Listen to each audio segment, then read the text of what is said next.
പ്രിയ സുഹൃത്തുക്കളെ, നാളെ ദുഃഖവെള്ളിയാഴ്ച. ഏവർക്കും ദുഃഖവെള്ളിയാഴ്ചയുടെ അനുഗ്രഹവും ദുഃഖവെള്ളിയാഴ്ചയുടെ സന്തോഷവും ഉണ്ടാകട്ടെ എന്ന് ആശംസിക്കുന്നു. യേശുക്രിസ്തുവിൻ്റെ ജീവിതത്തിൽ ഉണ്ടായിട്ടുള്ള സംഭവങ്ങളെല്ലാം ഒരു നിഴൽ പോലെ കുരിശായി പിന്നാലെ ഉണ്ടായിരുന്നു എന്നത് സത്യമാണ്. അതിനെക്കുറിച്ച് ഞാൻ അല്പം കഴിഞ്ഞ് പറയാം. യേശുക്രിസ്തുവിനെ സംബന്ധിച്ചിടത്തോളം ഈ കുരിശുമരണം ഒരു അനിവാര്യതയായിരുന്നു. ഈ കുരിശുമരണത്തിനായിട്ട് തന്നെയാണ് യേശുക്രിസ്തു ഈ ലോകത്തിലേക്ക് വന്നത്.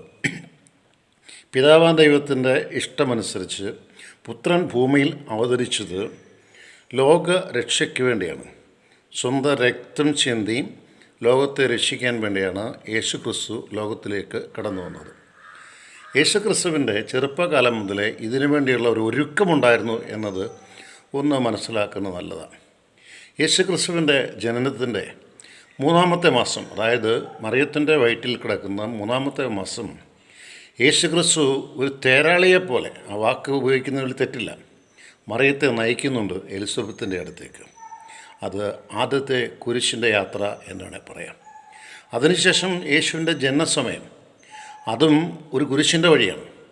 എങ്ങോട്ടാണ് ചെന്ന് ചേർന്നത്? അതൊരു ബേത്ലഹേമിലാണ്. അവിടെ പ്രസവത്തിന് ശേഷം അവിടെ ആദ്യമായിട്ട് യേശുവിൻ്റെ മേൽ കുരിശെടുത്ത് വെക്കാൻ പരിശ്രമിച്ചത് അന്നത്തെ രാജാവായ ഹെറോദേസാണ്. യേശുക്രിസ്തുവിനെ കൊന്നുകളയാൻ പറയും.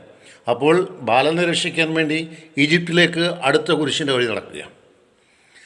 ഹെറോദേസിൻ്റെ മരണത്തിന് ശേഷം ഈജിപ്തിൽ നിന്ന് തിരിച്ചു വരുന്ന ഇസ്രായേലിലേക്ക് അതും ഒരു കുരിശിൻ്റെ വഴിയാണ്.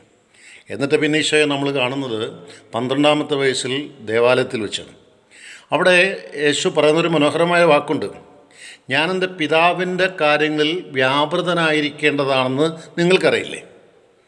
ഇതാണ് ആദ്യമായിട്ട് പുതിയ നിയമത്തിലോ പഴയ നിയമത്തിലോ യേശുക്രിസ്തു ദൈവത്തെ പിതാവ് എന്ന് വിളിക്കുന്നത്. അന്നത്തെ ഇരുന്ന ഉപാധ്യായന്മാർക്കോ പരീക്ഷകന്മാർക്കോ നിയമജ്ഞന്മാർക്കോ ഒന്നും മനസ്സിലായില്ല. പക്ഷെ അവരൊരു കാര്യം മനസ്സിലാക്കി: ഈ പയ്യന് നല്ല ജ്ഞാനമുണ്ട്, അദ്ദേഹത്തിൻ്റെ വിജ്ഞാനം വലുതാണ്.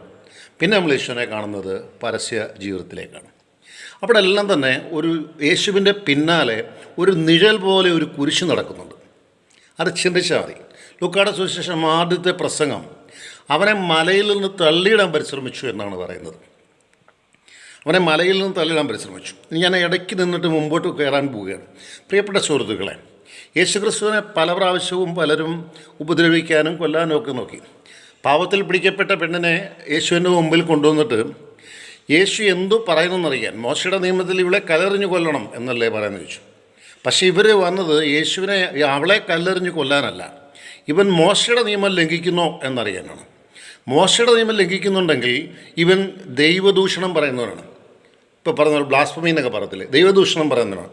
അവിടെ യേശു തൻ്റെ 12-ാം വയസ്സിൽ ഉപാധ്യായന്മാരും നിയമജ്ഞന്മാരും പറഞ്ഞതുപോലെ അവനവൻ്റെ ജ്ഞാനം, ദൈവികമായ ജ്ഞാനം ഉപയോഗിച്ചുകൊണ്ട് പറഞ്ഞു: നിങ്ങളിൽ പാപമില്ലാത്തവൻ ഇവളെ കല്ലെറിയട്ടെ എന്ന്. പ്രിയ സുഹൃത്തുക്കളെ, ഇനിയും ജീവിതത്തിൻ്റെ മുന്നോട്ടുള്ള ജൈത്രയാത്രയിൽ യേശുവിനെ പല പ്രാവശ്യവും പലരും അപകടത്തിൽപ്പെടുത്താൻ പരിശ്രമിക്കുന്നുണ്ട്. അവിടെയൊക്കെയും യേശു വളരെ വളരെ തൃപ്തികരമായിട്ട് രക്ഷപ്പെടുന്നുണ്ട്. രക്ഷപ്പെടുക എന്ന് പറഞ്ഞാൽ എൻ്റെ സമയം ഇനിയുമായിട്ടില്ല, ആ സമയമാകുന്നിടം വരെ യേശു ക്രിസ്തു കാത്തിരുന്നു. അതാണ് ഓശാന ഞായറാഴ്ച. ആ സമയത്തിൻ്റെ പൂർത്തീകരണത്തിലേക്കൊരു യാത്ര നടത്തുകയാണ്. അവിടെ ഒരു എളിമയുടെ ചിത്രമുണ്ട്. യേശുവിൻ്റെ യാത്ര ഒരു കഴുതപ്പുറത്താണ്. എന്നിട്ട് അവിടുന്ന് മുന്നോട്ട് പോയി ഗെത്സമേൻ തോട്ടത്തിൽ നിന്ന് പ്രാർത്ഥിക്കുന്ന ഒരു രംഗമുണ്ട്. ആ പ്രാർത്ഥനയിൽ ആദ്യമായിട്ടല്ല, പല പ്രാവശ്യം വന്ന കുരിശ് ജൂദാസിൻ്റെ രൂപത്തിൽ വന്നു. ജൂദാസിനെ കുറ്റപ്പെടുന്നതല്ല, രക്ഷാകര പദ്ധതിയിൽ ജൂദാസ് വരേണ്ട ഒരാളാണ്. വന്നു ചുംബനം കൊണ്ട് ഒറ്റ കൊടുത്തു. ബാക്കിയുള്ളവർ വന്ന് യേശുവിനെ പിടിച്ചുകൊണ്ടുപോയി. അവർ കൊണ്ടുവന്ന് ആരുടെ മുമ്പിൽ നിർത്തി? രാജാവിൻ്റെ മുമ്പിൽ നിർത്തി. അങ്ങനെ ഞാനവനിൽ കുറ്റം കാണുന്നില്ല. അപ്പോൾ നാട്ടുകാർ വിളിച്ചു പറഞ്ഞു, അവനെ ക്രൂശിക്കുക, കയ്യാപ്പാസിനെ ഞങ്ങൾക്ക് വിട്ടുതരിക. കാരണം എന്നറിയാം, ലോകത്ത് എപ്പോഴും വേണ്ടുന്നത് പാവം ചെയ്യുന്നവനെയാണ്. നല്ലവരുടെ കൂടെ ആളുകൾ നിൽക്കാൻ പാടാണ്, എന്നാൽ പാവം ചെയ്യുന്നതിൻ്റെ കൂടെ നിൽക്കാൻ ആളുകൾ ഇന്നും അങ്ങനെ തന്നെയാണ്.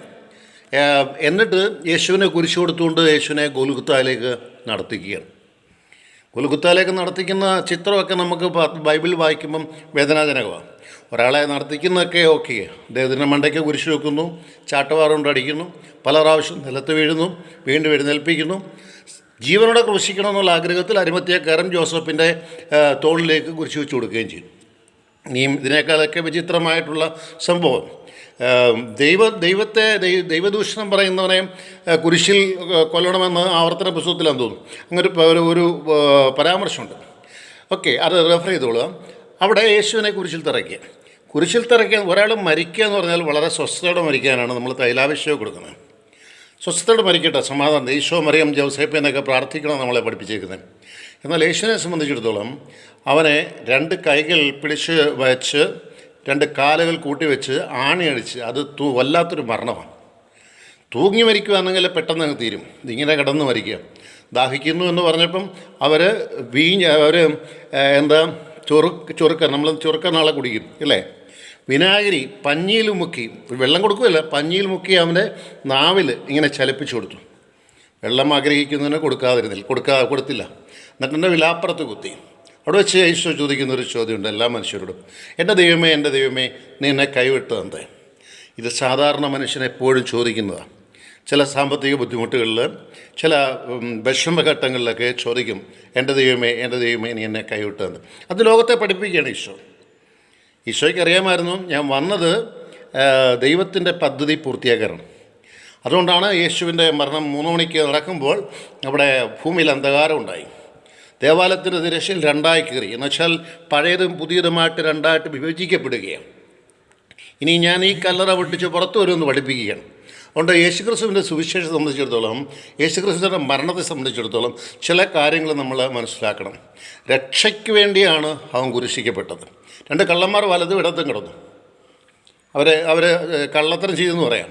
അതിലൊരുത്തൻ പറഞ്ഞു എന്നെ രക്ഷിക്കണമെന്ന് പറഞ്ഞു, മറ്റൊരുത്തരൊന്നും മിണ്ടിയില്ല, നീ ദൈവത്തരാണെങ്കിൽ നമ്മളെ കൂടെ രക്ഷിക്കാനാണ് പറഞ്ഞത്. അതുകൊണ്ട് പ്രിയപ്പെട്ട സുഹൃത്തുക്കളെ, നാളത്തെ കുരിശുമരണം ആഘോഷിക്കുമ്പോൾ, സ്നേഹത്തോടെ കാണുമ്പോൾ 1-2 കാര്യം ഓർക്കുക. ഇത് വാട്സപ്പിൽ ഞാൻ തുടക്കത്തിലിടും, ബാക്കി യൂട്യൂബിലിടും. യൂട്യൂബിൽ കയറി ജോൺസൺ കരൂർ എന്ന് സെർച്ച് ചെയ്താൽ ബാക്കി കിട്ടും. നമ്മൾ ഇന്ന് കാണേണ്ട ഒരു സംഗതിയുണ്ട്. ഇന്ന് ഭാരതത്തിൻ്റെ അന്തരീക്ഷത്തിൽ ഈ കുരിശുമരണം സ്ഥിരമായി നടക്കുന്നുണ്ട്. ഗ്രഹാം സ്റ്റെയിനെയും കുടുംബത്തെയും ചുട്ടുകരിച്ച ആളിനെ ഇന്ന് ഒരു ഭരണകൂടം അദ്ദേഹത്തെ വെറുതെ വിട്ടു, നല്ല നടത്തിപ്പിന് വെറുതെ വിട്ടു. ഓക്കെ, അത് യേശുക്രിസ്തുവിൻ്റെ ക്ഷമ, അത് കർത്താവിൻ്റെ കുരിശുമരണത്തിൻ്റെ തലേന്നായത് തന്നെ വളരെ നല്ല ഭാഗ്യമെന്ന് ഞാൻ പറയുന്നു.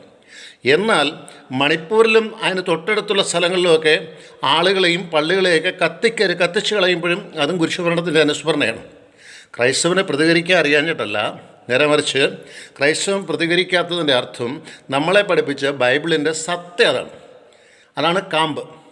ആ കാമ്പ് അതായതുകൊണ്ടാണ് പ്രതികരിക്കാത്തത്. അല്ലെങ്കിൽ ലോകത്തിലെ ഏറ്റവും വലിയ ശക്തമായ സഭ കത്തോലിക്ക സഭയാണ്. ഞാനതിലേക്കൊന്നും പോകുന്നില്ല, കുരിശുമരണമായതുകൊണ്ട്. പ്രിയപ്പെട്ട സുഹൃത്തുക്കളെ, കുരിശുമരണത്തിൻ്റെ ഒരു ആഴം നമ്മുടെ മനസ്സിലേക്കൊക്കെ ചിന്തിക്കുമ്പോൾ നമുക്ക് വെറുതെയെങ്കിലും വിശുദ്ധ ബൈബിൾ ഒന്ന് ഓടിച്ചു നോക്കിയാൽ, നാളെ പ്രസംഗം പ്രിപ്പയർ ചെയ്യുന്ന വൈദികരോ സിസ്റ്റേഴ്സോ ആരെങ്കിലും ഉണ്ടെങ്കിൽ ഒന്ന് ചിന്തിച്ചുള്ളൂ. ഓടിച്ചൊന്ന് നോക്കിയാൽ മതി. അവിടെയൊക്കെയും യേശുക്രിസ്തുവിനെ കുറിച്ച് തിരക്കാനുള്ള കാരണം എന്താ? അബ്ബാ പിതാവേ എന്ന് വിളിച്ചു.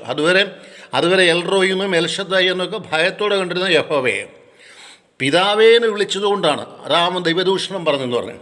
പിതാവെന്ന് അന്ന് ഭയത്തോടെ കണ്ടവനെ സ്നേഹത്തോടെ കാണാൻ പഠിപ്പിച്ചതാണ് കുരിശുമരണം. സ്നേഹത്തോടെ കാണാൻ പഠിപ്പിച്ചതാണ് യേശു. സ്നേഹത്തോടെ കാണാൻ പഠിപ്പിച്ചതാണ് കുന്തം കൊണ്ട് വിലാവ് തുറക്കപ്പെട്ടത്.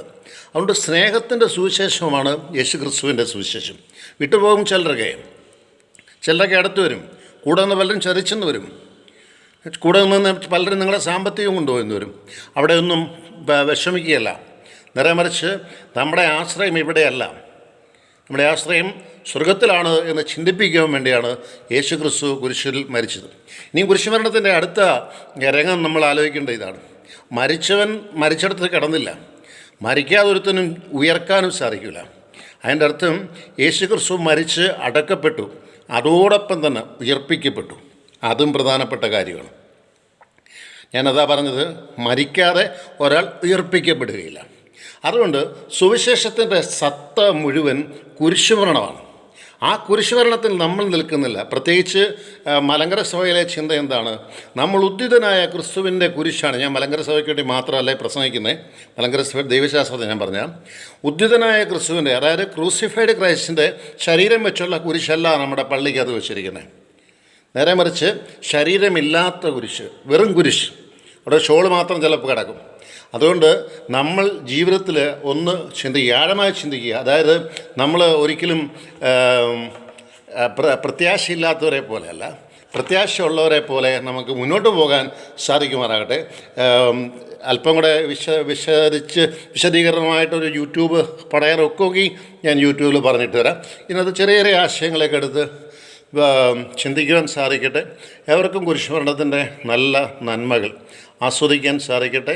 കഞ്ഞി കുടിക്കാനല്ല നമ്മൾ നാളെ പള്ളിയിൽ പോകുന്നത്, കഞ്ഞി വയ്ക്കാനുമല്ല, ചുരുക്ക കുടിക്കാനല്ല, യേശുക്രിസ്തുവിനോടൊപ്പം അല്പം സഹനമൊക്കെ ഉൾക്കൊള്ളാൻ.